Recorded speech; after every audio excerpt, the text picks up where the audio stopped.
The mirror technique. Before explaining it, I want to tell you how I happened to discover what a truly wonderful thing it is and how it can be used to bring quicker and more effective results. Many years ago, I was the dinner guest of a very wealthy man who owned many patents covering logging and sawmill machinery. He had invited a number of newspaper publishers, bankers, and industrial leaders to his suite in a prominent hotel in order to explain a new method he had devised for mill operations. Dinner was late in being served, and as there had been plenty of liquor offered, the host found himself in an embarrassing state of intoxication. Just before dinner was served, I noticed him staggering into his bedroom and pulling himself up abruptly before his dresser. Thinking I might help him, I followed him to the door of his room. As I stood there, I saw him grab the edge of the dresser top with both hands and stare into the mirror, all the time mumbling as a drunken man sometimes does. Then his words began to make sense, and I moved back a little to watch the performance. I heard him say, "John, you old... They tried to get you drunk, but you're going to fool them. You're sober. Cold sober. This is your party, and you've got to be sober." As he kept repeating these words while continuing to stare at the reflection of his eyes in the mirror, I noticed that a transfiguration was taking place. His body was becoming more erect. The muscles of his face were tightening, and his drunken look was disappearing. The whole performance was over in about 5 minutes. But in all my experience as a newspaper man, and more especially as a police reporter, I had never seen such a rapid change. Not wanting him to know that I'd been watching him, I made for the bathroom. When I got back to the dining room, I found the host at the head of the table, and while his face was still a little flushed, to all appearances he was sober. At the end of the dinner, he presented a very dramatic and convincing picture of his new plans. It wasn't until long afterwards, when I got a better understanding of the power of the subconscious mind, that I understood the science involved in transforming the obviously drunken man into a cold, sober host. Many great orators, preachers, actors, and statesmen have used this mirror technique for years. Winston Churchill, according to Drew Pearson, never made a speech of importance unless he made it before a mirror first. Woodrow Wilson also employed the same technique. It's what I call a supercharging method of stepping up the subconscious forces. This mirror technique gives a clue to the power and magnetism of Billy Sunday, the great evangelist. According to Eric Sevareid in his book Not So Wild a Dream, Billy Sunday would bound about his hotel room, now peering intently out the window with one foot on the sill, now grasping the dressing table firmly in both hands, while lecturing his reflection in the mirror. Now to outline the technique. Stand in front of a mirror. It need not be a full-length mirror, but it should be big enough so that you may at least see your body from the waist up. And those of you who have been in the Army know what it means to come to attention. Stand fully erect, bring your heels together, pull in your stomach, keep your chest out and your head up. Now breathe 3 or 4 times until you feel a sense of power, strength, and determination. Next, look into the very depths of your eyes. Tell yourself that you're going to get what you want. Name it out loud so that you can see your lips move and you can hear the words. Make a ritual of it. Practice doing it at least twice a day, mornings and evenings, and you'll be surprised at the results. Within a few days you'll have developed a sense of confidence that you never realized that you could build within yourself. This power will give you that penetrating gaze that causes others to think you are looking into their very souls. Sooner or later there will come an intensity that will reveal the intensity of your thought. Emerson wrote that every man carries in his eyes the exact indication of his rank. Remember that your own gradation or position in life is marked by what you carry in your eyes. So develop eyes that say confidence. The mirror will help you. The importance of mirror work. I the importance of mirror work is key because you spend so much time showing up for other people, doing for other people. But the only time you can really spend with yourself and for yourself is when you get in a mirror. And so often we're dutiful. We're in the mirror, brushing our teeth, combing our hair, ladies putting on our makeup or doing whatever we're doing, and then we go. And that's the only time with self. We may spend some time being still and meditating and breathing, but for the most part, we're busy, being busy, being busy, being busy. Raise your hand, even if I can't see you right now, just raise your hand if you know you're busy, being busy, being busy, 2 hands. If you're super busy and always busy, yes, I know, I can see that, yeah. And I believe that I know I was trying to outperform my past. Meaning, if I can get these things really done, I can prove it to them that I'm not crazy. I can prove it to them that I'm not a slacker. I can prove it to them. But most of all, I can prove it to myself that I'm worthy of a second chance, a third chance. And that's why it's important to get in the mirror. Because in the mirror, you just become confronted with who you are. But there's a way to do it. You want to write this down. Please don't think you can remember this. Give yourself the gift of writing this down. And if you have been on my campus for a while, you know where I'm about to go. Yes, I'm going to go there again and again and again. Because to me, the mirror work is the foundation of all your other growth. Because until you can show up powerfully and whole for yourself, you can never show up powerfully and whole in the world. So let's get you connected with you. So I recommend that you get in the mirror and you complete 3 different sentences. And those 3 different sentences are sentences of healing and release and celebration. So I actually, instead of telling you, I want to show you. I want to bring in a mirror to show you what I did to turn my crawl back into a walk and my walk into a run and to turn my run into a soar. I needed to learn how to release the shackles of anger toward Lisa, shame and blame, regret. I needed to give myself permission to be with me in a healthy way. And I believe that mirror work is one of the most powerful ways you do that. So you're going to complete 3 different sentences. The first sentence, you look at yourself and you complete the sentence, I'm proud that you. But you say your name. Now, first, I want you to look at yourself as if you were your best friend.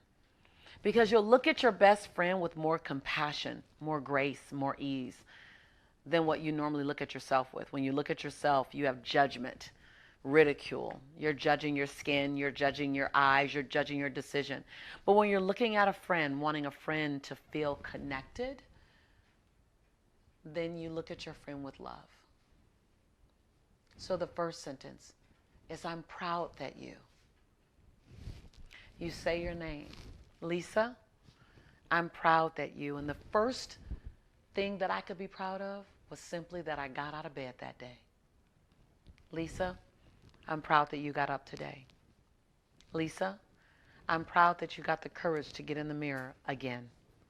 Lisa, I'm proud that you were healthy enough to step out of the relationship. I know you thought you should have stepped out sooner, but you did step out. Lisa, I'm proud that you had the courage to ask for help. Lisa, I'm proud that you are deciding to be the best version of you. You want to find 7 different endings to be proud of yourself for. 7 different endings. This second sentence, you might not want to do, but it's so important to do. The second sentence is the one that might be the hardest to do, but it's also the most liberating when you do it over and over and over again. The second sentence, you say your name. Lisa, I forgive you for. You want to forgive yourself. You want to cut the shackles. You want to cut the shackles to blame. I forgive you for lowering your bar. I forgive you for allowing lonely to make you compromise. Lisa, I forgive you for staying silent in the suffering. Lisa, I forgive you for forgetting that you are a queen and you deserve a king. Lisa, I forgive you for the guilt that you've been riddled with for the last 6 months. Lisa, I forgive you for allowing your body to not represent how you feel about your health and wellness. The second sentence, I want you to go back and forgive yourself. Say your name each time. I forgive you for. And don't try to edit it. Be honest. It's just you. I normally do this exercise in the bathroom with the water running so that I can be boldly honest. In the last sentence, make a new commitment to yourself. A commitment that you are non-negotiable going to keep. Lisa, I commit to you that today your yes will mean yes. And your no gets to be given when you need to say no. Lisa, I commit to you that I'll put you in front of everyone else today. Lisa, I commit to you that I will love you and have more grace and ease. And every time I hear a negative thought, I won't live there. I'll press stop and I'll give you a more powerful thought. So each sentence, I'm proud that you, I forgive you for, and I commit to you that. 7 different endings on all 3 sentences. I did it for 6 months straight every morning. I recommend you do it for 30 days and then consider continuing if it feels good. This act of mirror work literally turned my crawl back into a walk and my walk into a run and my run ultimately into a soar. Remember that this show is not just a monologue. It's a dialogue. It's a rich, delicious, courageous conversation between a tribe of gladiators and change agents and unicorns. So what was your big aha from this episode?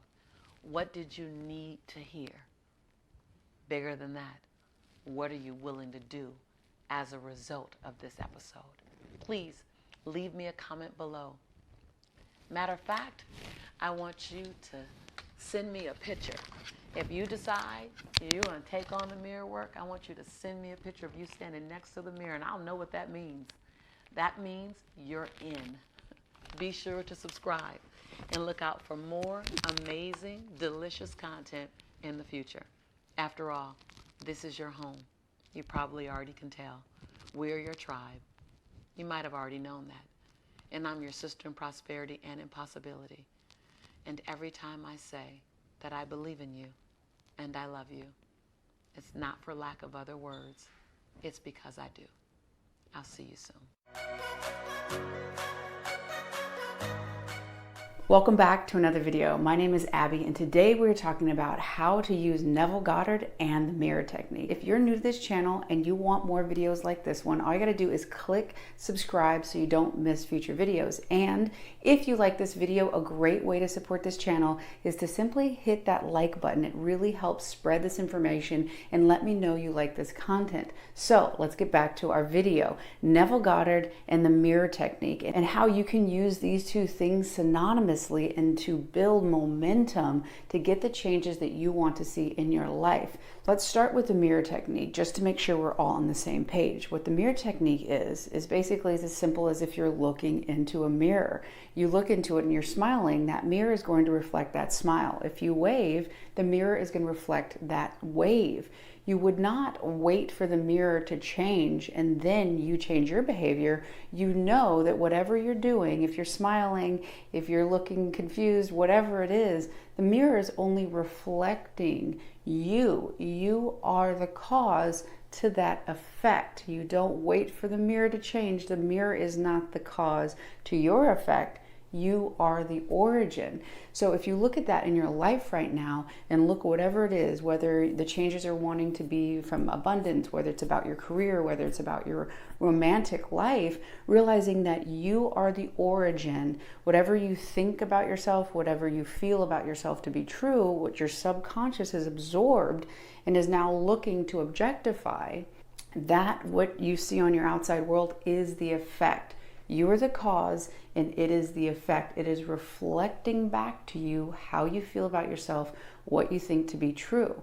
So a lot of times what people do is they wait for the mirror to change, wait for the job to come, wait for that romantic partner to validate them, to tell them that they're great, to tell them that they're beautiful before they have the change. And you can see with something as simple as the mirror technique that's not how it is. You wouldn't look and stare in the mirror and wait for it to smile before you smiled.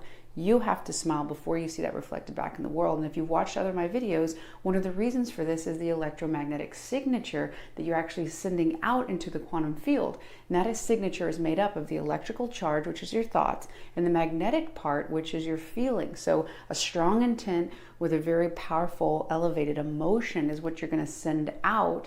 That is the original cause to the effect. Another way to think about the mirror technique is an echo. If you've ever been in a room with not much stuff, or even maybe out in nature and there's edge, where it's a valley and you can yell out and then you're going to hear an echo back. It's the same thing happening in your life. If you want, maybe you said hello, or maybe you said your name. If you want that echo that's coming back to you to change and be something different, you know that you have to say something different, because all that echo is doing is repeating what you have said. So again, when you think about that, an electromagnetic level, sending out that intent and bringing it back with that magnetic charge of a strong elevated emotion, that is what you are bringing into your life. That is the cause, the electromagnetic signature, your thoughts and your feelings, you're sending them out, and you're going to get an experience in life that is an echo, that is a reflection of what is coming from you. You are the original cause to what is happening in your life. Now, where does Neville Goddard come in this? Well, one of his big teachings is live in the end, living in the end. So now we're taking the mirror principle and we're taking that echo idea that we had earlier. If you know what you want your life to be like, if it's a romantic partner you're looking for, that secure relationship, who you'll be in it, how you'll feel. If you start there, you know that, if that's a certain feeling that you have, a certain ideas that you're sending out and thoughts about yourself, remember that your subconscious absorbs that which you feel to be true. So in that relationship, who you'll be. In Neville Goddard's teachings, you start there and you bring that you now and you start living that way. And again, if you think about the mirror, if that mirror is a smiling reflection, you know that you have to smile to make the mirror change. You have to already feel the emotions, feel loved, feel whole, feel complete before you ever see that reflected back in your life. So living in the end is another way to talk about the mirror principle, that if you want a different effect, if you want a different reflection, a different echo coming back to you, you have to change the cause. You have to live how you want that reflection to be. So if I want my hands up and I want to be smiling, if I want to see that reflected back to me, I have to do it now. I cannot wait for something outside of me to change before I feel those emotions. Dr. Joe Dispenza talks about this as a Newtonian model of doing it. Well, we know that a quantum model is what actually happens, that whatever we're sending out is what we're getting reflected back to. The cause is never coming from outside of us to us be the effect. We are the cause, we are the origin, we are the origination of that reflection. Using the mirror technique and Neville Goddard's living in the end, whatever it is that you want to see reflected in the world, you need to be that now, so that life is just going to reflect back to you what you already are. One way to do that is to change your cybernetic mechanism, which is how you see yourself, what you believe to be true. Another part of Neville Goddard's living in the end is assumptions. Whatever you believe and assume to be true, you're giving consent and permission for it to rule over your life. So if you think about right now, do you give permission and consent for it to be true that you don't have opportunities to have a better career? Do you give it permission and consent that an idea that you'll never have enough money, that you'll always be in lack, that you don't have access to things that you need? If you're giving that permission and consent to be true, you're feeling that to be true. It's soaking into your subconscious. It is actually forming your cybernetic mechanism. A cybernetic mechanism, if you haven't seen other of my videos, I talk about this all the time because it is vital if you want to change your life. Cybernetic mechanism, an external way to see that is a thermostat in your home, whether it be cold or hot, whatever the set point is, that mechanism is going to go a little bit above and then it's going to kick on, come back to set point. Might be a little below, going to come back to set point. The same thing will happen. And until you change your set point, until you change that you are that abundant person, that you are that loved person in a secure relationship, that you do have that dream job now, until you change that set point, what will be reflected back is just you in lack, just you unworthy. So you have to change who it is you think you are, what assumptions you're having right now.